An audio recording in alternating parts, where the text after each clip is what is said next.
சென்னையில் விட்டு கனமழை பெய்து வரும் நிலையில் மெரினா கடற்கரை கடும் சீற்றத்துடன் காணப்படுகிறது. அந்த காட்சிகளை தற்போது பார்க்கலாம்.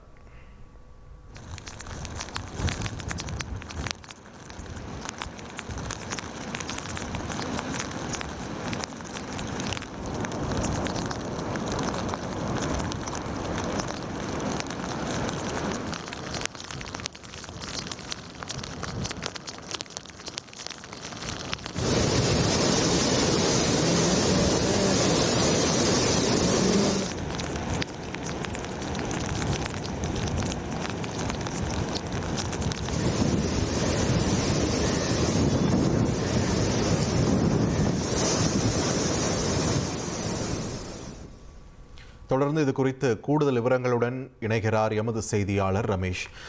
வணக்கம். இப்போ மெரினா கடற்கரையில் வழக்கமாக இருக்கக்கூடிய கூட்டம், இந்த மாதிரியான தருணங்களில் புயல் சின்னம் இருக்கிறது, காற்றழுத்த தாழ்மண்டலம் இருக்குன்னா வந்து ஃபோட்டோ எடுக்கலாம், ரீல்ஸ் எடுக்கலாம்னு ஒரு கூட்டம் கண்டிப்பாக வரதான் செய்யுது. ஸோ இந்த கட்டுப்பாடுகள் எப்படி அங்கே செயல்படுத்திட்டு வராங்க காவல்துறை?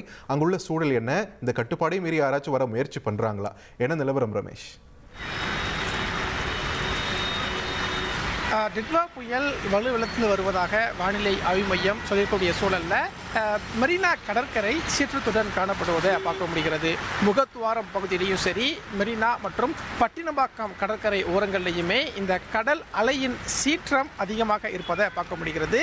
நேற்றைய தினம் இந்த மெரினா கடற்கரைக்கு பொதுமக்கள் வருவதற்கு தடை விதிக்கப்பட்டிருந்தது.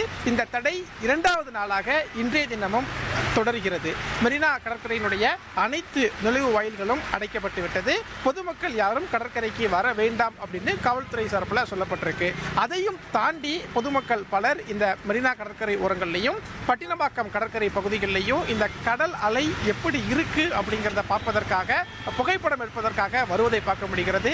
அப்படி இந்த அத்துமீறி வரக்கூடியவர்களை காவல்துறையினர் கண்டித்து திருப்பி அனுப்பக்கூடிய காட்சிகளை களத்தில் பார்க்க முடிகிறது.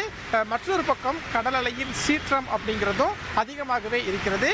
ஏனென்றால் இந்த டிட்வா புயல் காரணமாக உருவான இந்த ஆழ்ந்த காற்றழுத்த தாழ்வு மண்டலம் அப்படிங்கிறது வட தமிழக கடற்கரை ஓரங்களில் 50 கிலோமீட்டர் தொலைவில் மையம் கொண்டிருக்கதா சொல்லப்பட்டிருந்தது. இன்றைக்கு நண்பகலில் அது 30 கிலோமீட்டர் வரைக்கும் அந்த தூரம் இருக்கும் அப்படின்னு வானிலை ஆய்வு மையம் சொல்லியிருந்தது. இதன் காரணமாக தான் இந்த கடல் அலையின் சீற்றம் அப்படிங்கிறது அதிகமாக இருக்கிறது. சென்னையை பொறுத்த வரைக்கும் இந்த சீனிவாசபுரம் முகத்துவாரமும் சரி, நேப்பியர் பாலம் அருகே இருக்கக்கூடிய முகத்துவாரம், இந்த 2 முகத்துவாரத்திலேயுமே சென்னையில் தேங்கக்கூடிய அந்த மழை நீர் முகத்துவாரம் வழியாக கடல்ல போய் சேரும். அந்த இடத்திலேயுமே கடல் சீற்றம் அதிகமாக இருப்பதை பார்க்க முடிகிறது.